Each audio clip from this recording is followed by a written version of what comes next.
사랑하는 영락교회 지체들에게 주 안에서 평화 인사를 전합니다. 오늘은 2022년 6월 1일 수요일입니다. 오늘의 묵상 본문은 여호수아 24장 1절로 33절까지의 말씀입니다. 우리 이제 여호수아서의 마지막 장에 다다랐습니다. 오늘 본문 말씀 1절부터의 말씀을 이렇게 시작합니다. 여호수아가 이스라엘의 모든 지파를 세겜으로 모으고 이스라엘 장로들과 그들의 수령들과 재판장들과 관리들을 부르매 그들이 하나님 앞에 나와 선지라. 세겜에 모여서 마지막 떠나는 여호수아가 이스라엘의 온 백성과 함께 주님 앞에서 다시 한번 언약을 갱신하는, 주님과 맺었던 약속을 새롭게 하는 그런 의식으로 그의 삶을 마무리하는 그런 본문이죠. 23절에 보면 마지막 유언을 남기는데, 이때도 이스라엘 관리들을 다 모았는데, 그럼 23절이 모인 것이 세겜이었느냐라고 하면 그렇지 않고 어제 나눈 말씀 가운데 실로였을 것이다, 이런 추측을 했습니다. 여기 세겜에 모았다라는 건, 세겜은 실로와는 또 다른 것이죠. 왜 세겜에 모았을까? 왜 세겜으로 갔을까? 실로에서 세겜은 상당한 거리, 한 사흘길 정도 되는데 왜 그 길을 이동하고 또 사실은 나이가 있고 지금 죽음을 목전에 든 상태에서 세겜으로 내려간다는 것이 쉬운 일은 아니었겠죠. 굳이 세겜으로 간 것이 무엇이었을까라는 건, 세겜이라는 것이 이제 특별한 의미가 있기 때문입니다. 우리 1절에 보면 그러니까 이 세겜의 모고라고 하는데, 우리 아브라함이 처음 제단을 쌓은 곳, 주님 앞에 처음 제단을 쌓은 곳, 창세기 12장에 나오는 그곳이 세겜이었죠. 영적으로 굉장히 의미가 있는 그런 곳이다라는, 그런 믿음과 예배의 표상과 같은 곳이 세겜이다라는 걸 알 수 있죠. 그 다음에 야곱이 디나 사건, 자기 딸 디나의 사건을 이제 창세기 34장에 나오는 것을 경험한 다음에 깊은 영적인 각성을 하게 되죠. 우상들을 모두 다 폐기하는 그런 사건이 일어납니다. 또 그것이 이제 세겜에서 일어난 일이었죠. 그래서 믿음을 새롭게 하고 갱신하는 곳, 새롭게 된 곳이 세겜이었다라는 거죠. 그 다음에 우리가 출애굽기에서 또 여호수아 8장에서 나누었던, 그 7장에 나온 아간의 범죄가 있었고, 그 문제를 해결한 다음에 아이성의 승리를 거두고, 그리고 주님 앞에 나아가서 제단을 쌓고 예배를 드리는 곳, 그곳이 세겜이죠. 세겜이라는 것은 이제 그리심산과 에발산 사이에 있는 곳입니다. 우리 여호수아 8장에 나왔던 바로 그곳이죠. 그리심산이라고 하는 것은 축복의 표상이고, 에발산이라고 하는 건 저주의 표상이죠. 주님 앞에 저주와 축복이 놓여 있는데, 그 앞에서 우리가 주님을 선택했습니다, 주님과 함께 하겠습니다 라고 하는 그 주님 앞에 고백을 드리는 장소, 그곳이 세겜이었다라는 겁니다. 세겜 앞에 다시 모인 것은 의미심장하죠. 주님 앞에 어려운 순간에 삶을 새롭게 하는, 지금 주님의 믿음 가운데서 여기까지 왔지만, 주님과 함께 하심으로 여기까지 왔지만, 또 우리가 육신의 삶을 살면서 또 우리의 마음과 삶이라는 것이 주님과 떨어져 나가죠. 그럴 수밖에 없잖아요. 주님은 영이시고 주님이 계신 온전한 세상과 우리가 사는 육에 속한 불완전한 세상이라는 것이, 주님이 함께하기를 원하고 주님 속에 머물기를 원하지만 그럴 수 없고, 그것이 분리되어 나가는 모습들이 우리 가운데 있죠. 그걸 새롭게 하는 것이 언약의 의식이죠. 우리가 주일날 주님 앞에 모이는 예배입니다. 우리가 삶의 자리에 나가서 주님의 뜻에 따라서 온전한 삶을 살겠다고 하지만 또 죄악을 짓고 죄 가운데 주님과 떨어져 나가는, 의식적이든 무의식적이든 그런 우리 삶의 모습들이 있죠. 그것들을 새롭게 하고 주님 앞에 돌아와서 주님과 다시 하나 되는 것, 이것이 우리의 예배인 것처럼 세겜에 모여서 언약을 새롭게 한다라는 것이 주님과 다시 한번 새롭게 새 삶을 열어가는 그런 자리가 되는 거죠. 세겜에 모였다라는, 세겜에 모으고, 이 말씀이 의미심장한 것이죠. 근데 그들이 하나님 앞에 나와 선지라, 하나님 앞에라는 게 무슨 의미냐에 대한 여러 역사적인 논란이 있었습니다. 그래서 혹자는 이것이 실로에 있는 법궤를 세겜으로 가지고 온 것이 아니냐, 이렇게 이야기를 하는데, 또 이제 그렇진 않다. 단지 이제 하나님 앞에서 드리는, 하나님 함께 모여서 드리는 그런 의미다. 이런 해석도 있습니다. 근데 그것을 법궤를 세겜에 함부로 법궤를 들고 다니진 않았을 것입니다. 그래서 이 하나님 앞에라는 건 신실한 마음으로 주님 앞에 마음을 모았다. 이런 의미로 해석하는 것이 맞지 않을까 싶어요. 3절부터 또 13절까지는 이제 여호수아가 마지막에 말씀을 선포하는데, 내가 너희의 조상 아브라함을 강 서쪽 저쪽에서 이끌어내어로 시작하는 3절부터 13절까지는 심령의 기도죠. 주님이 1인칭이 되셔서 주님의 말씀을 여호수아 입을 통해서 선포되고 있지만, 여호수아가 이 그대로 그 심령 가운데 주님을 받아서 주님의 영과 하나가 돼서 주님의 음성을 선포하는 그런 말씀입니다. 내가라는 말이 우리 이제 개역 개정에 보면은 12번 나와요. 12번 나오는데 본문에는 사실 16번 나옵니다. 내가 이렇게 내가라는 말씀이 계속해서 반복해서 나오게 되는데, 이 말씀은 3절에 나오는 내가 이끌어내어 내가 행하게 하고 내가 그의 씨를 번성하게 하려고 하는 것처럼 주님이 그 모든 역사의 섭리의 주관자시고 주인이시다라는 뜻이 들어있는 것이죠. 주님이 하셨다. 물론 이스라엘도 열심히 주님의 뜻을 따르고 열심히 싸우고 정말 최선을 다했겠죠. 우리가 무엇을 하였던 그것을 이루시는 분은 주님이시다. 주님이 그 모든 것의 주권자시다라는 것을 보게 되는 겁니다. 그럼 어디까지가 주님의 몫인가? 100% 주님의 몫이다라는 것이죠. 주님이 다 하신 거예요. 모든 것이 주님의 은혜다라는 것을 고백하고 있는 겁니다. 이것이 주님과 함께하는 중요한 비밀이죠. 주님은 우리와 절대로 영광을 나누지 않습니다. 51대 49, 99대 1 이렇게도 나누지 않으세요. 온전히 주님의 임재는 주님의 철저한 주권적인 주님의 주권이 100% 존중받는 자리에서 역사하시는 거죠. 또 주님 우리를 사랑하세요. 인격이시죠. 주님이 100% 인격이시라는 의미는 뭐냐면 우리의 뜻과 주님의 뜻을 썩지 않으신다는 겁니다. 그래서 내 의지가 있지만 내 의지도 있으니까 이렇게 타협해서 이렇게 하지 않으십니다. 철저하게 주님의 뜻이 온전히 100%가 될 때 행해지는 것이죠. 내 뜻을 세우고 내 고집을 세우고 내 판단과 내 의견을 앞세우는 자리에서는 그것이 1%일지라도 주님의 임재의 역사를 경험하기 어려운 것이죠.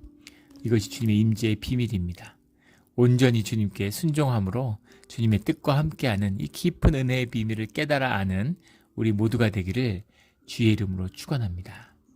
주님이 애굽에서 인도하여낸 역사부터 쭉 그들이 함께한 아브라함의 역사부터 시작해서 2절에 보면 여호수아가 모든 백성에 이르되 이스라엘 하나님 여호와께서 이같이 말씀하시기를 옛적에 너희의 조상들 곧 아브라함의 아버지 나홀의 아버지 데라가 강 저쪽에서 거주해 다른 신들을 섬겼으나, 아브라함의 때부터 이야기를 시작해가지고 이제까지 이야기를 쭉 정리해요.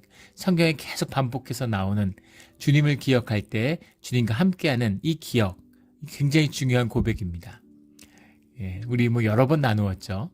우리 한 3년만 지나도 우리 몸에 30조 개의 세포가 있는데 거의 대부분이 새로운 세포로 바뀐다는 겁니다. 매일 세포가 죽고 새로 생겨나는 거죠. 죽는 세포보다 새로 생기는 세포가 많으면 성장하는 거고, 아이들처럼 청소년기처럼 이제 죽는 세포보다 새로 만들어진 세포가 적으면 노화하고 늙어가는 거죠. 이제 우리의 모습입니다. 아무튼 3년이 지나면 대부분의 세포가 새로워지고 7년이 지나면 7년 전에 있었던 30조 개의 세포 중에 단 하나도 우리 몸에 남아있지 않다는 것이죠. 몸으로 보면 완전히 새로운 몸이 되었어요. 그런데 그럼에도 불구하고 왜 나는 계속 날까? 왜 나는 계속 새로운 몸을 입었는데 날까? 그것은 나를 나라고 기억하는, 나를 나라고 말할 수 있는 나는 도대체 누굴까? 그 나는 내 기억인 것이죠. 내 기억. 내가 주님과 함께하고 주님 안에서 발견된 내가 곧 나입니다. 나는 거짓 에고를 만들어요. 내가 나이고 싶은 나.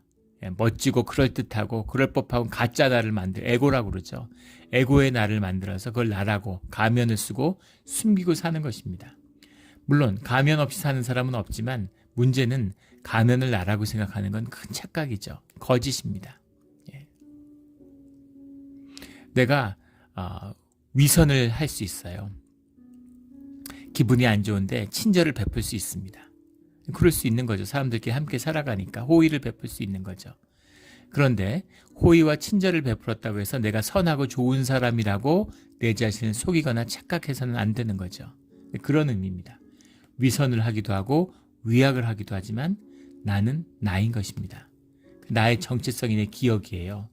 그래서 어떤 사람들은 야곱으로 거짓으로 에고로 살아가고 어떤 사람들은 진실한 주님 앞에서 나로 살아가죠. 그런데 우리의 육신, 에고라는 건 결국 내 육성, 육이 나라고 생각하는 남과 구별된 내 육이 나라고 하는 거짓된 전제에서 시작되는 것이잖아요. 그래서 에고로 사는 사람, 거짓으로 사는 그 에고는 내 육이 죽으면, 내 뇌가 죽으면, 내 의식이 소멸하면 에고는 소멸하는 것이죠. 그런데 내가 주님 앞에서 새로운 육신, 영적인 육신을 받을 때 그때 나는 누굴까요? 그때 나는 진실한 나, 참 나일 수밖에 없는 것이죠. 어떻게 새 육신을 받았는데 그때도 내가 나일까? 천국에 가서도 내가 나라고 느끼는 내가 천국에서도 있을까? 있을까요? 없을까요? 이 땅에 썩는 육신을 입어도 육신의 7년마다 거듭 새로운 옷을 입으면서도 계속 나였는데 새로운 온전한 나의 영육과는 하나가 되는 영을 입었는데 어떻게 내가 아닐 수 있겠습니까? 그때 거짓 나를 가진 자들은 소멸하는 것이죠. 그리고 참나만 주님을 영접하게 되는 것입니다. 이것이 영의 비밀이고 우리의 새로운 삶의 비밀인 거죠. 그래서 주님과 함께 언약을 맺을 때 주님 앞에 나온 나는 도대체 누군가? 종교적 경험을 쌓는 이야기가 아니죠. 예수님이 말씀하셨죠. 주님을 만나서 제가 주님의 이름으로 귀신을 쫓고 주님의 이름으로 사람을 고치고 주님으로 뭘 하고 쭉 얘기를 하니까 주님이 나는 너를 모른다 이렇게 이야기하죠. 내가 나일 수 있는 나는 주님과 나와의 관계 속에 납니다. 그 기억이죠. 그 기억을 쭉 고백하는 거예요. 아브라함부터 시작해서. 근데 여기서 한 가지, 아브라함의 아버지 나홀의 아버지 데라가, 근데 사실은 아브라함, 나홀, 하란 이렇게 아들 셋을 뒀죠. 하란이 장자인데 일찍 죽었기 때문에 창세기 31장에는 나오는 이야기죠. 창세기 좀 정확하진 않은데, 그 데라의 그 세 아들 중에서 이 1장이 나오는 얘기죠. 31절, 32절 그쯤 나오는 얘기일 텐데 이 하란이 일찍 죽으니까 이제 아브라함과 나홀의 이름만 쓴 것 같아요. 그래서 아브라함부터 시작해서 오늘날까지 주님이 우리와 함께 하시며 은혜 가운데 살아왔다라는 걸 쭉 고백드리고 있습니다. 그리고 고백 가운데 보면 12절에 내가 왕벌을 너희 앞에 보내어 아모리 족속의 두 왕을 너희 앞에서 쫓아내게 하였나니, 아모리 족속의 두 왕이라고 하는 것은 우리가 출애굽기 23장이나 신명기 7장에 나왔던 헤스본 왕 시혼과 바산 왕 옥, 그것을 진멸했던 사건을 말하는 것인데, 왕벌을 너희 앞에 보내요. 왕벌에 대한 여러 가지 논의들이 많아요. 핫질라라는 말인데 원문이 곤충을 이야기하는 것입니다. 근데 이제 역사적으로 호넷으로 이해를 하는데, 호넷이었을 수도 있고 왕벌이었을 수도 있고 아닐 수도 있겠죠. 근데 이것이 특별히 관심을 보이는 이유는 이 왕벌이 애굽의 군대를 의미한다, 이런 역사적인 해석도 있기 때문이에요. 왜냐하면 이 가나안을 정복하기 전에 애굽의 군대가 가나안을 먼저 공격하죠. 차지하려고. 그것 때문에 가나안이 애굽하고 전쟁을 오래 했어요. 그래서 가나안 족속이 굉장히 약화되어 있을 때 이때 출애굽이 일어나서 이제 이스라엘이 오게 된 것이죠. 가나안도 만만치 않은 힘을 가진 그런 다섯 부족, 5왕국 체제였는데 이것이 애굽과의 전쟁 때문에 약화되었다는 겁니다. 역사학자들의 주장이죠. 그래서 이 이스라엘이 사실은 가나안 땅에 이렇게 들어와서 정착할 수 있었다, 이제 이런 이야기죠. 근데 진짜 왕벌을 보냈는지 아니면 비유적으로 왕벌이 왔다라고 하는 이것이 애굽의 침략을 의미하는 것이었는지 뭐 그것은 여러 측면이 있을 수 있겠죠. 뭐 둘 다 될 수도 있을 겁니다. 그런데 실제 왕벌이 날라왔다고 해서 이상할 것이 없어요. 우리 애굽에서의 10가지 재앙 중에 메뚜기를 보내기도 하시고 왕벌을 보내는 게 뭐 이상합니까? 왕벌을 보내실 수 있는 것이죠. 그리고 또 주님이 이 왕벌이라고 하는 비유 속에 비유를 수도 있겠죠. 애굽의 군대를 들어서 쓰실 수도 있는, 주님이 역사의 주인이고 만물의 주인이시니까 이 일들을 다 하실 수 있는 분이신 거죠. 그래서 그 결론은 뭐냐면 13절에 내가 너희가 수고하지 아니한 땅과 너희가 건설하지 아니한 성읍들을 너희에게 주었더니 너희가 심지 아니한 포도원과 감람원의 열매를 먹는다, 이렇게 말씀하시는 거죠. 은혜다라는 겁니다. 심지 아니한 포도와 열매를 먹는 우리의 삶이죠. 내가 심고 내가 노력해서 내가 거뒀어 라고 생각하지만 모든 것이 주님의 은혜인 것이죠. 여러 번 나눈 적이 있는데 저희 아버지가 80이 넘어서 이렇게 주님을 영접하셨습니다. 그런데 이제 12살 때 집을 떠나서 자수성가하셨어요. 그러니까 얼마나 그 시절에 10살짜리 소년이 세상에 나와서 혼자 살아간다는 게 어떤 삶이었겠습니까? 근데 아버지가 성공을 하고 세상적으로 잘 사셨습니다. 승승장구하셨어요. 그런데 주님을 영접하고 눈물을 흘리시면서 그런 고백을 하시는 거예요. 다 주님의 은혜였다는 걸 알았다는 것이죠. 다 주님의 은혜였는데, 그런데 주님의 은혜인 걸 진작 알았더라면 그렇게 힘들고 각박하게 살지 않았을 텐데, 싸워서 늘 이기고 벼랑 끝에 서 있는 느낌이었다고 평생을 한 발자국만 잘못 디디면 벼랑으로 떨어질 것 같은 그런 마음으로 사셨다, 이렇게 얘기하시더라고요. 그럴 이유가 하나도 없는데, 저도 상관없는데 져줄 걸 왜 매번 이기기만 했을까? 지나 이기나 아무 상관없는데, 아무것도 아니었는데, 이런 것이죠. 은혜였는데, 기쁨과 감사로 평안으로 살 수 있었는데 하는 그런 안타까운 고백을 하시더라고요. 열심히 싸우고 죽어라 싸웠는데 사실은 지나고 보면 심지 아니한 열매, 심지 아니한 포도원의 열매를 먹은 것이었다라는 것을 주님 앞에 고백드리는 것이죠. 늘 은혜를 기억하고 깨어있음으로 주님 안에서 깨어나서 삶을 평화와 기쁨으로 살아가는 우리 모두가 되기를 주의 이름으로 축원합니다. 14절에 그러므로 그 은혜의 백성인 우리가 이제는 여호와를 경외하며 온전함과 진실함으로 그를 섬기라, 이렇게 권면하고 있는 것입니다. 이제 그 심령의 기도를 드리다가 이제 여호수아의 그런 권면으로 돌아온 것이죠. 경외하며 예루라는 것, 우리 주님과 함께하는 중요한 비밀이죠. 주님을 두려워하는 것, 그것은 주님에 대한 깊은 경외며 존중이죠. 온전함이라는 것, 우리 수없이 나눈 단어입니다. 담임이라는 말인데 타마함에서 왔죠. 타마함이라는 것은 이제 영어로 하면 sincerity 이렇게 해석을 하는데 complete이 맞습니다. 끝낸다라는 의미예요. 그 무슨 말이냐면 온전함이라는 건 끝까지 순종하는 걸 의미하는 겁니다. 거의 다 복종했는데 주인이 종에게 명령하는데 한 8가지는 들어요. 한두 가지는 안 듣고, 이거 온전함이 아니죠. 끝까지 주님이 하는 말씀은 다 순종하는 것, 그게 진짜 순종이죠. 내가 듣고 싶은 것만 듣고 듣기 싫은 건 안 들어, 이거는 아무것도 아닌 겁니다. 불순종이에요. 내가 이런 일도 했고 저런 일도 했고 아무 소용없는 것입니다. 또 하나는 진실함이죠. 진실함에 대한 얘기는 수백 번을 서로 나누고 가장 중요한 덕목이 있어요. 에멧이라는 말이 있는데 아만이라는 말 써왔죠. 영어로 트루스, 진실입니다. 내 있는 그대로의 내 모습이죠. 못났거나 죄졌거나 수치스럽거나 부끄럽거나 내 모습 진실된 나, 참된 나로 주님 앞에 나와야 되는 것이죠. 주님 앞에서도 멋있으려고 그래요. 교회 와서도 멋있으려고 그래요. 그래서 무슨 종교에 뭐가 좀 내공이 쌓인 것처럼, 공력이 있는 것처럼 성경을 몇십 번 읽고 새벽 기도 안 하는데, 못 하는데, 그러면 안타까움과 부끄러운 마음으로 주님 앞에 나오고 주님께 간구해야죠. 근데 내가 젊었을 때는 새벽 기도 많이 했다고, 기도 많이 했다고, 기도원에 많이 다녔다, 이렇게 아무 의미 없는 것이죠. 무슨 의미가 있겠어요?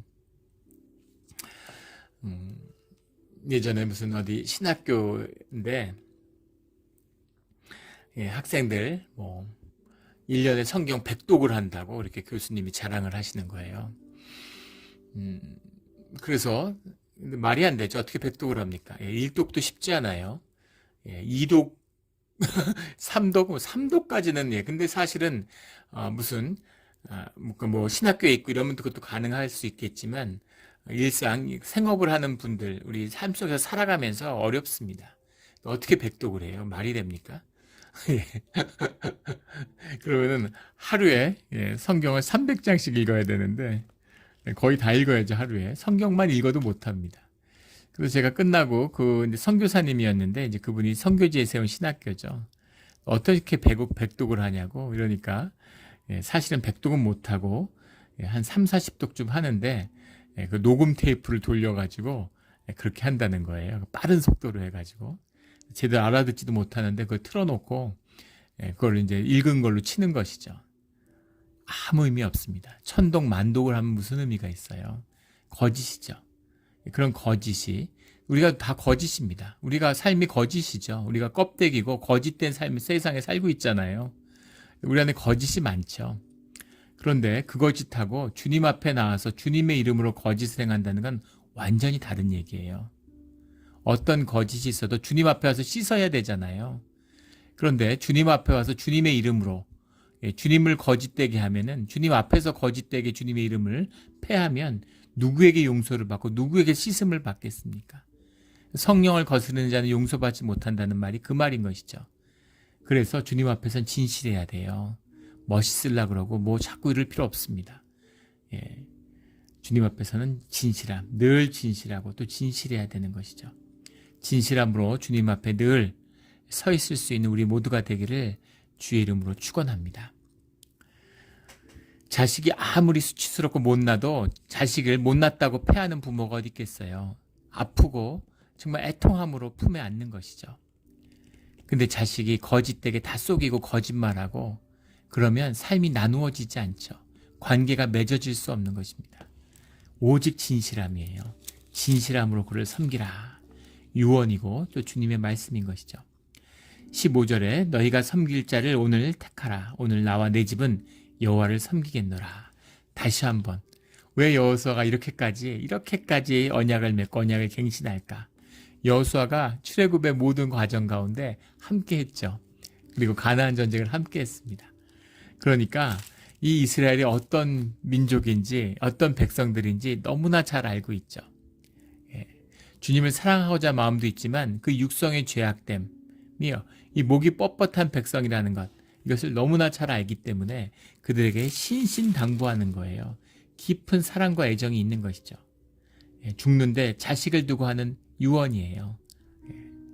나와 내 집은 여호와를 섬기겠노라. 너희는 택하라. 이렇게 말씀하고 있는 거죠. 이 말씀을 받고 늘 여호와를 택하는 세상과 주님 가운데, 돈과 여호와 하나님 가운데 주님을 늘 택하는 우리 모두가 되기를 주의 이름으로 축원합니다. 그러자 그들이 주님을 섬기겠다. 우리도 여호와를 섬기리니 그는 우리의 하나님이심이니라 라고 고백을 하죠. 18절에. 그러니까 19절에 여호수아가 백성에게 이르되 너희가 여호와를 능히 섬기지 못할 것은 그는 거룩하신 하나님이시요 질투하시는 하나님이시니 너희의 잘못과 죄들을 사하지 아니할 것임이라. 이렇게 말씀하세요. 그래서 왜 너희가 여호와를 능히 섬기지 못할 것, 섬기겠다고 얘기했는데 섬기지 못한다고 여호수아가 얘기했을까? 거기에서는 역사적으로 두 가지 주석이 있는데, 하나는 그 뒤에 펼쳐지는, 사사기에 들어가면서 펼쳐지는 주님과 멀리 떨어지고 주님께 떨어져 나아가는 이스라엘의 역사를 미리 알고 예견한 것이다 라고 하는 뜻도 있고, 또 하나는 강력한 결단, 너희는 섬길 수가 없어, 너희는 여호와를 섬길 만한 그런 게 되지 못해, 그런데 주님이 은혜로 너희와 함께 해주시는 거다, 그걸 명심해라 라고 하는 결단의 촉구다. 강력한 결단을 촉구하는 의미다. 그 두 번째 뜻이 더 맞지 않을까 싶습니다. 어차피 안 돼 이게 아니라 우리는 할 수 없는 것이지만 주님의 은혜로 되는 것이고 주님이 하신 것이라는 것을 명심해라, 이런 얘기죠. 죄도 짓고 넘어질 때도 있고 거짓말할 때도 있지만 주님을 절대 떠나서는 안 되고 주님께 돌아오고 돌이키고 또 돌이켜야 된다라는 그 뜻이죠. 우리 예전에 교회에 한 자매가 있는데 우리 몇 번 나눈 적이 있었죠. 그 자매가 이제 교회를 쭉 다니는데 교회를 안 다니게 됐어요. 왜 교회를 안 다니게 됐는지 하는 고백을 하는데 사실은 연애를 한 거죠. 남자친구 있을 수 있고 좋은 일이죠. 근데 문제는 만나던 남자가 유부남이었다는 겁니다. 헤어졌는데 그런데 본인이 신실하게 교회를 다녔는데 십계명을 자신이 어겼고 주님 앞에 부끄러워서 나갈 수가 없다 이렇게 얘기하는 거예요. 굉장한 오만이죠. 예, 굉장한 교만이고 오만입니다. 목이 곧은 백성이 이런 거예요. 예. 내가 당당하고 내가 뭔가 떳떳해야 주님을 만난다. 예. 그 탕자의 비유에 나오는 큰아들 같은 모습인 거죠. 돼지 쥐염염매를 먹다가 이렇게 못 살겠다 이러고 배가 고프고 너무 비참해서 아버지를 찾는 자식, 그 탕자가 주님을 영접하잖아요. 아버지를 영접하는 거죠. 아버지와 함께 있었던 큰 소리치고 당당한 큰아들은 아버지를 만나지 못하죠. 같이 있지만 옆에 있지만 종교인 같은 거잖아요. 늘 뭐 성경을 함께하고 그게 잡인데 그게 삶인데 근데 주님과 함께하지 못하는 것이죠. 부끄럽고 수치스러운 모습으로 주님 앞에 나오는 겁니다. 누가 주님 앞에 설 수 있어요? 누가 주님을 섬길 수 있겠습니까? 다 주님의 은혜고 주님이 품어주시는 것이죠. 이 은혜를 결코 놓치지 않는 어떤 모습으로도 주님께 돌아오고 또 돌아오는 우리 모두가 되기를 주의 이름으로 축원합니다. 아멘. 교회를 떠나신 분들이 있죠. 또 우리 코로나 이런 걸 겪으면서 많은 분들이 어느 교회나 교회를 떠났어요. 뭐 삶이 힘들고 여러 가지 삶에 쫓기다 보니까 교회를 돌아볼 수가 없었던 것이죠. 사실은 진실은 교회와 신앙이 내 삶의 1순위가 아니었던 겁니다. 2순위, 3순위, 말순위에 있었던 거죠. 내 삶을 챙기고 내 걸 챙기니까 교회와 주님은 떨어져 나간 것이죠. 나중에 좀 이제 굉장한 어려움이 있을 줄 알았는데 삶이 회복되고 좀 여유가 있으니까 좀 교회를 다시 나와야 되겠는데 사람들 눈길이 부끄러운 거죠. 공동체 안에서 부끄러운 겁니다. 그리고 교회를 그냥 나오기도 좀 못스럽고 이제 그런 분들이 많으시죠. 그래서 뭐 간접적으로 또는 직접적으로 교회를 좀 나올 수 있게 해달라 이런 말씀을 하는 분들이 계세요. 뭐 그런 거죠. 목사가 나오라고 좀 나오라 그러면 못 이기는 척, 목사님 하도 나오라고 하니까 못 이기는 척 나오려고 하는, 또는 뭔가 이렇게 변명과 구실을 만들어서 좀 그럴듯하게 나올 수 있게 해주기를 바라는 이제 그런 마음들이 있는 거죠. 그래서 좀 나올 수 있도록 좀 이렇게 명분을 만들어달라 뭐 이런 얘기를 하는 분도 있었어요. 그런데 누구도 그렇게 교회를 나오진 못합니다. 그리고 나와봐야 아무 의미 없어요. 거짓으로 나와서 뭘 하겠습니까? 아무 의미 없는 것이죠. 그런 거짓을 교회와 분리하는 역사를 주님이 행하시는 거예요. 주님 앞에 나올 때는 부끄럽고 수치스럽고 창피하고 몸들 바 없는 탕자의 모습으로 주님을 찾는 것입니다. 은혜의 자리로 자격이 없지만 예배의 자리에 나오는 거예요. 무슨 사람들 만나고 사람들에게서 어떻게 비춰질까? 뭐 아무 소용없는 것이죠. 교회의 본질은 예배자입니다. 예배자로 주님 앞에 서는 것이에요. 죄인으로 십자가 앞에 서는 것입니다. 늘 진실하게 주님을 만나서 삶에 예배당, 평생 예배당 앞을, 교회의 앞마당을 밟으면 무슨 의미가 있습니까? 진실하고 참되게 한 번이라도 십자가 앞에 자기를 못 박는 그런 것이 있어야 신앙이 우리 앞에 열리고 우리의 삶이 깨어나는 것이죠. 이런 진실한 예배로 주님과 함께하는 우리 세겜의 여호수아와 백성들 같은 그런 우리 몬트레이 영락교회가 되기를 주의 이름으로 축원합니다. 22절에 여호수아가 백성에게 이르되 너희가 여호와를 택하고 그를 섬기리라 하였으니 스스로 증인이 되었느니라 하니 그들이 이르되 우리가 증인이 되었나이다 하고 고백합니다.